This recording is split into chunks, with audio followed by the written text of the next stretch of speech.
চরম অন্যায় করেছে আমাদের ভারতবর্ষের পশ্চিমবাংলা দুজন নাগরিককে যেভাবে অবৈধ পন্থা অবলম্বন করে দেশের নাগরিককে বিদেশি ঘোষণা করে দেশের বাইরে বিতাড়িত করার চেষ্টা করছে।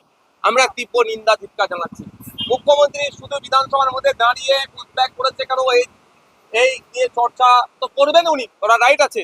সাথে সাথে আমাদের দেশের কনসার্ন ডিপার্টমেন্টের সাথে কথা বলে জবাবদিহি করা দরকার, কড়া ভাষায় বলা দরকার যে পশ্চিমবাংলার মানুষ বাংলায় কথা বললে, ত্রিপুরার মানুষ বাংলায় কথা বললে তাদেরকে কোনো মতেই যে বাংলাদেশি বলে দেখে দেওয়া হচ্ছে এটা বন্ধ করতে হবে।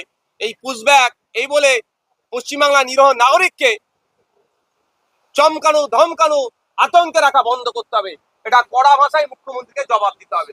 শুধুমাত্র এখানে অ্যাসেম্বলিতে বলে চুপ করে গেলে হবে না। দেখুন, এই বিষয়ে দেশের রাষ্ট্রপতির কাছে আমি জানাবো।